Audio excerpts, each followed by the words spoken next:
Good morning and welcome to another episode of Eat, Smoke, Drink. Today I am going to do a coffee edition, something quite interesting actually. So, sorry about the awkward situation, like when you're staying in Airbnbs, you don't really know what you're going to get and the lighting and sometimes can be funny. And anyway, so today I've just had my first coffee, so I'm awake, I'm alive. And today I'm going to be taking you through what happens when you have, in theory, two exact same farms, exact same beans by the same grower, roasted by two different roasteries, okay? Now, something to note as well, the price point on the two beans are very, very different. So anyway, I'll take you through that. First of all, I'm going to be taking you through Nestor Lasso natural anaerobic fermentation. Okay, this is Colombian bourbon sidra. Yep, they're both bourbon sidra filter. Now, both naturally fermented, same harvest date or harvest time. Nestor Lasso. One of them is at 250 grams and one is at 200 grams. So here's what's interesting. If you look at the fact that this is 200 grams and 250 grams, this particular bean is actually double the price of this one here. So this one here I got from Madrid. This is a Spanish roastery. Okay, it's called La Noria Coffee Project. And this one is a Portuguese roasting company in Porto, Portugal, called 7 Grams. They're situated just off the riverside in Porto. They have an apartment block on top and they have a cafe. They have a roastery on site and they do lots of specialty coffee on site as well, which is pretty cool, okay? So what I'm going to do today, just for all intents and purposes, I'm going to do a 1 to 16, 5 gram, 80 gram pour. I'm going to let it steep and then I'm going to taste it and smell it. But first and foremost, let's sniff the beans, okay? So this is two of the same bean in theory. Now, we don't know the grade, but let's take a guess at that.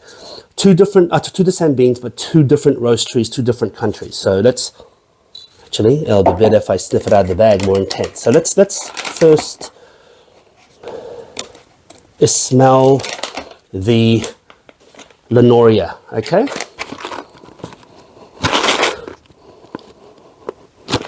Oh, smells very nice. There's a little bit of that kind of old butter in a bakery, the butter residue, a slight funkiness,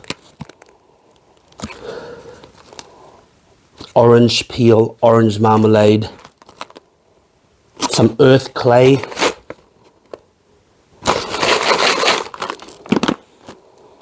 oh, smells delicious, man.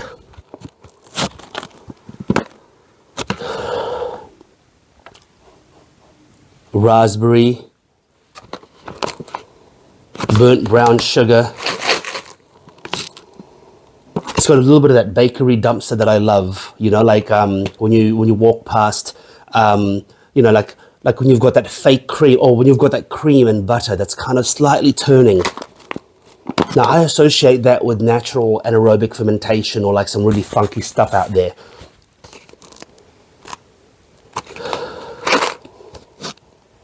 Some milk chocolate, leather, but it smells absolutely divine. I mean, it smells absolutely divine. Let's smell this one here. So this one here is the Nestor Lasso from 7 Grams. This is 200 grams, not 250. So this is double, if not more than double, per kilo than this one here, which I don't know why. I never understood it, but until I smelt it. So just keeping in mind, for something that's supposed to be the same farm, same whatever, the smell of this is so different. I'm getting tropical fruit, overripe mango, and it says in the front mango, 100%. I'm getting that. I'm getting passion fruit, mango. It says dark chocolate. I'm getting that. For the first time, the 3 descriptions, passion fruit, mango, dark chocolate, is 100% accurate. I'm getting a vibrance, I'm getting a brightness, an acidity.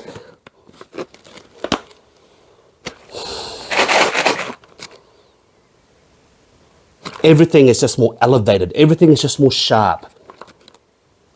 I'm not getting as much of that funk, but I'm still getting some of it. I'm getting some leather, but just a faint hint. I'm getting a grassiness, like a green grassiness, pine cone resin. But it's very fruity. It pops.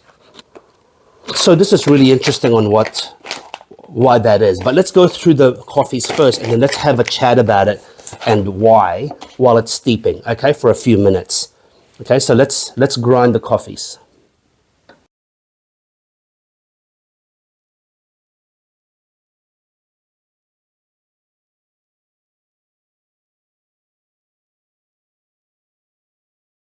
So all I'm going to do is I'm just going to sip from the spoon. I don't have all the proper gear here because I'm in an Airbnb in Portugal. Okay, so I've tried both coffees in a full cup. And what I found is actually quite interesting. Now, this is my theory from reading stuff out there about it. What I found is that the grade of the beans could be different because for 7G, and they're both limited edition beans, okay? So they're elevated past the other beans. The other beans are 250 grams, including 7G.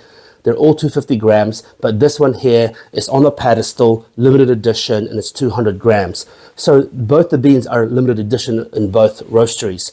However, not all both are created equal. I mean, it's just a very interesting kind of, I don't know how to put it. Actually, I'll just leave it in there. It's a very interesting thing because both are so different in taste.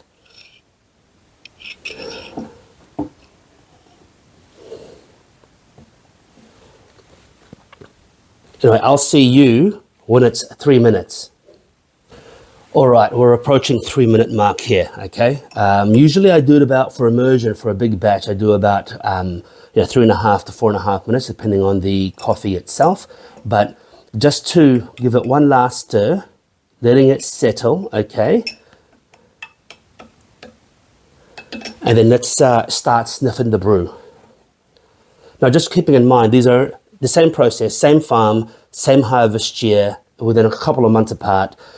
The roast dates are pretty close, within a week and a half. Just two different roasteries and two different price points. So this one here is a lot more earthy. It's a darker roast. Or, I don't know if it's a darker roast because the beans look very similar. But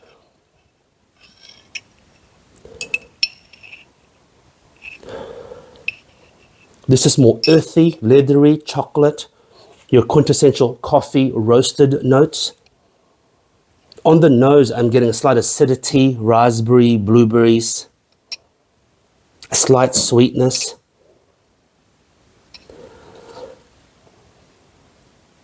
A slight firewood smoke. And in this one, now this one is really fascinating because this one here, I'm getting all fruit. I'm getting passion fruit, mango still on the nose. I'm getting a vibrance. I'm getting slight floral. A lot of sweetness, like a jammy, sickly sweet. Like a tropical juice. I'm getting very little, I'm getting very little leathery and earthiness out of this one here.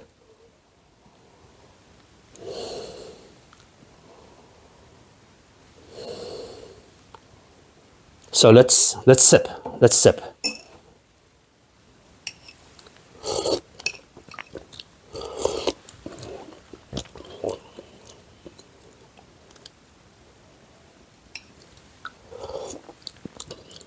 Very, very, very slight bitterness, which is great. You don't want it to be too bitter.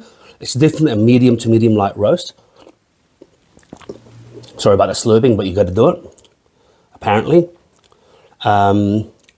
I'm getting definitely an earthy tone, leathery tone, cereals, toasted cereals.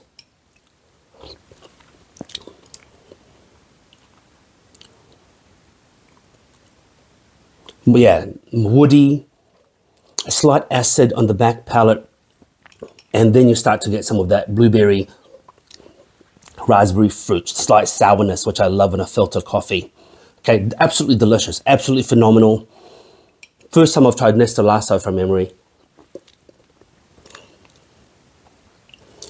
Very delicious. And this one here. So this one here, actually, funny enough, I think I'm going to try this one immersion next time. This tastes better immersion than it does pour over. I don't know why, but the pour over I just did this morning, I actually had this versus what I'm having now as an immersion. Wow, it really pops. So this one here, as soon as you sip, I'm getting tropical fruit juice, the bouquet of overripe mango, passion fruit, a little bit of guava.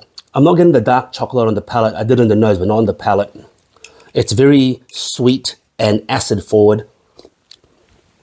Wow, it's such a different, so different. The two are so different. I don't know why, how it could be so different. And this is what I find interesting. If someone said to me, gun to your head, you got to pick which one you want, I will pick this, hands down.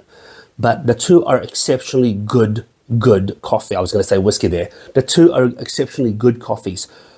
What I don't know is why so different. Obviously, the roasting style is exceptionally different just from the nose alone.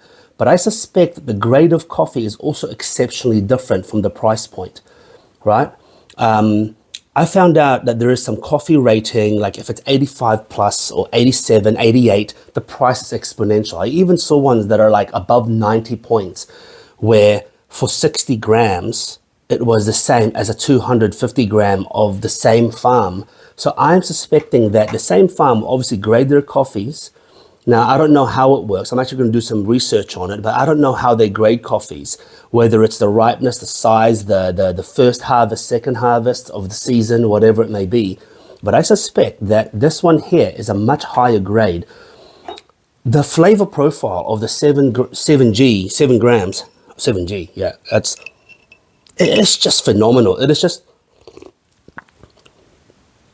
something else. Anyway, it's just something else. Anyway, until next time, make sure you eat, smoke, drink. Hope that's a bit of interest to you. Anyway, if you have an idea why it's like that, please let me know, because I'm still learning on this coffee journey of mine. And, I learn on the go. I don't really kind of try to, I don't know. I just prefer to taste and then talk about it later. But anyway, until next time, make sure you eat, smoke, drink, and caffeinate. Cheers.